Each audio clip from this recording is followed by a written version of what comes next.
बिस्मिल्लाहिर्रहमानिर्रहीम। अस्सलाम वालेकुम viewers, my name is Fayaz Waheed.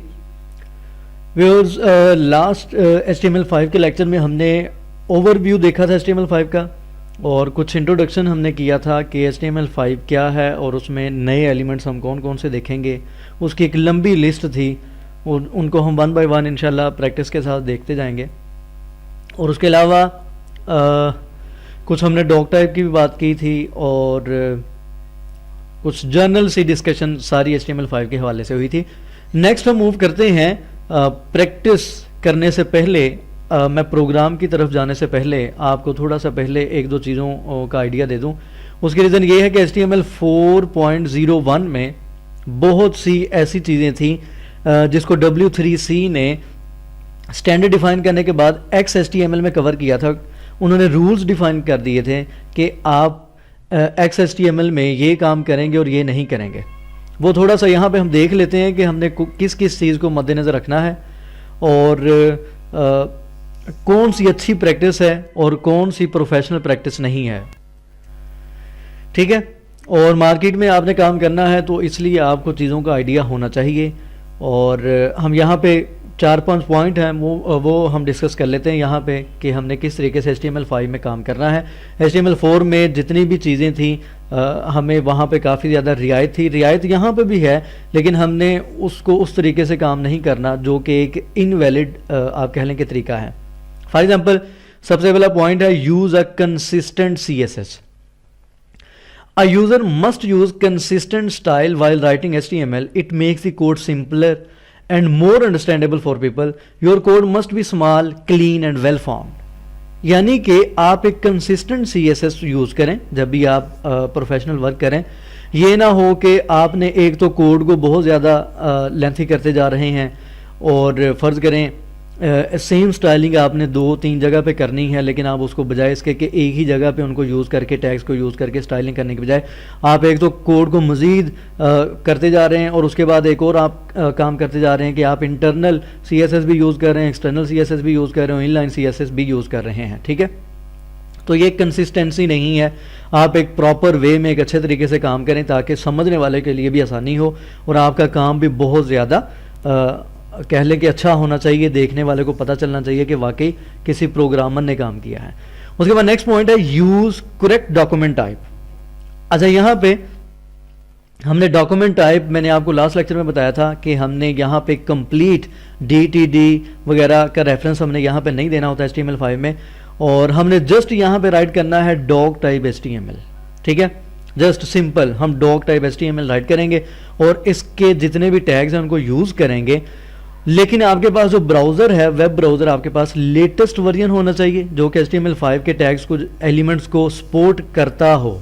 ये ना हो कि आप कोई ओल्डर वर्जन यूज़ कर रहे हो और बाद में फिर आप कहें कि जी आउटपुट नहीं आ रही, ये नहीं तो वो नहीं। तो इसलिए आपके पास लेटेस्ट वर्जन होना चाहिए। और ये तरीका कार है इसका डॉक टाइप HTML राइट करने का। ये स्मॉल में राइट कर लें, कैपिटल में राइट कर लें, लेकिन आप कोशिश करें इसको स्मॉल में राइट करने की अपनी प्रैक्टिस करें।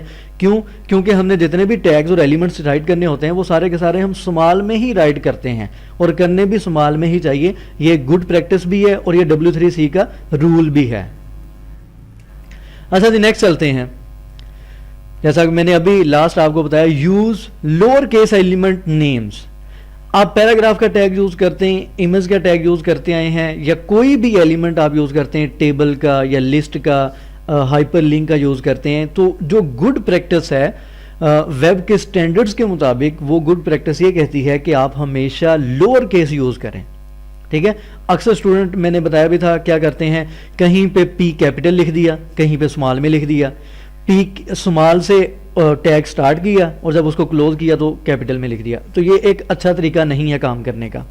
तो आप अपनी प्रैक्टिस कर लें कि आप हमेशा क्या करें, लोअर केस को ही यूज करें। ठीक है, अच्छा ये देखें, फर्स्ट पॉइंट लिखा है, mixing lower case and upper case letters in elements is not a good idea. ये एक अच्छा तरीका नहीं है, ये स्टैंडर्ड भी नहीं है। ठीक है, आप इससे अवॉइड करें। उसके बाद है lower case looks neat and clean.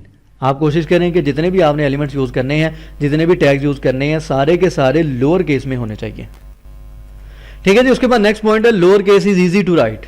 ये बिल्कुल इजी भी है। वो किस लिए कि कैपिटल लिखने के लिए आपको बार बार या तो आप कैप्स को लॉक यूज़ करेंगे या उसके अलावा आप शिफ्ट को यूज़ करेंगे, कहीं पे स्मॉल यूज़ कर रहे हैं, कहीं पे कैपिटल यूज़ कर रहे हैं, तो ये एक अच्छा तरीका नहीं है, एक अच्छा आइडिया नहीं है, एक अच्छी प्रैक्टिस नहीं है।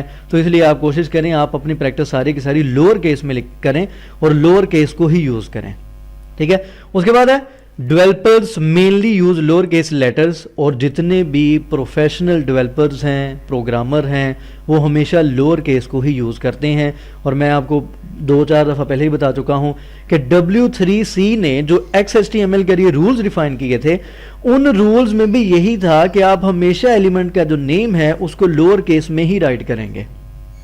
ठीक है, ये वही वाले रूल्स यहां पे मैं डिफाइन कर रहा हूं। ये भी उन्होंने ही डिफाइन किया था rule close all HTML elements, कि अगर आपने एक एलिमेंट को स्टार्ट किया है तो उसको क्लोज भी करें। ये एक अच्छी प्रैक्टिस है, एक अच्छा आइडिया है, ताकि आपको पता चले कि कौन सा एलिमेंट कहां से स्टार्ट हो रहा है, कौन सा एलिमेंट कहां पे एंड हो रहा है।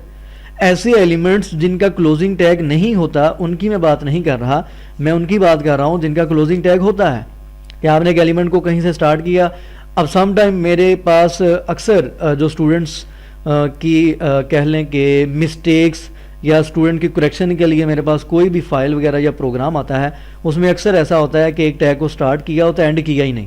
उसकी वजह से क्या हो रहा होता है, आउटपुट में सेम जो स्टाइलिंग कह लें या सेम जो इफेक्ट है वो बाकी एलिमेंट्स पे भी अप्लाई हो रहा होता है, और स्टूडेंट परेशान होता है कि ये क्या हो रहा है, ये किस तरीके से हुआ है। तो हमेशा आप कोशिश करें, चेक करें कि अगर आपने कोई भी एलिमेंट को ओपन किया है तो उसको आपने क्लोज भी करना है। उसके बाद नेक्स्ट है don't omit HTML and body tag. HTML और बॉडी का टैग अगर तो आप अपने प्रोग्राम में, अपने वेब पेज में यूज नहीं करते तो HTML5 भी आपको कुछ नहीं कहेगी। ठीक है, उसने भी आपको ना कोई एरर देना है, ना आउटपुट में कोई प्रॉब्लम आनी है, आपके पास आउटपुट भी आएगी, प्रोग्राम एग्जीक्यूट भी हो जाएगा, हर चीज़ हो जाएगी। लेकिन HTML और बॉडी का टैग यूज़ ना करना ये भी एक अच्छी प्रैक्टिस नहीं है। ठीक है, अगर प्रोफेशनल आप काम करेंगे तो ये इन चीज़ों का आपके पास आइडिया होना चाहिए। तो ये बताने का मकसद ये था कि सबसे पहले हम काम करने से पहले मैं आपको ये चीज़ें डिफ़ाइन कर दूं कि जो पहले चीज़ों का कह लें कि उसमें आपको रियायत मिल रही थी कि आप इस तरीके से नहीं, जैसे मर्जी यूज़ कर लें, जैसे आपका दिल करता है। अब अक्सर स्टूडेंट का मुझे क्वेश्चन भी आता है कि सर अगर हम कोई टैग यूज़ भी नहीं करते हैं तो उसके बावजूद भी आउटपुट आ जाती है। ठीक है, तो आउटपुट आ जाती है, कोई मसला नहीं है, ब्राउज़र आउटपुट शो करवा देता है। तो इसी चीज़ को तो ख़त्म करने के लिए W3C जो एक स्टैंडर्ड ऑर्गेनाइजेशन है वो यही तो काम कर रही है कि वेब के लिए उन्होंने सारे के सारे स्टैंडर्ड डिफाइन किए हुए हैं। उन्हीं स्टैंडर्ड्स के मुताबिक जो वेब ब्राउज़र होते हैं उनकी प्रोग्रामिंग की जाती है, वो वेब ब्राउज़र उसी के मुताबिक वर्क करते हैं। ठीक है, तो फिलहाल ये 2-4 पॉइंट बताने का मेरा मकसद ये था कि हम काम प्रैक्टिकली स्टार्ट करने से पहले आपको इन चीज़ों का भी आइडिया होना चाहिए कि कौन कौन से W3C ने रूल्स डिफाइन किए हैं, उसके मुताबिक हम काम करें। तो इंशाल्लाह हम नेक्स्ट लेक्चर में बाकायदा प्रैक्टिस इसकी स्टार्ट करते हैं HTML5 की। और फिलहाल मैं इसको यहाँ पे वाइंड अप करता हूँ। किसी भी किस्म का कोई भी क्वेश्चन हो तो आप वीडियो के नीचे कमेंट कर सकते हैं, पूछ सकते हैं। दुआ में खुसूसी याद रखा करें, और चैनल जिन्होंने अभी तक सब्सक्राइब नहीं किया सब्सक्राइब करें। अल्लाह हाफ़िज़।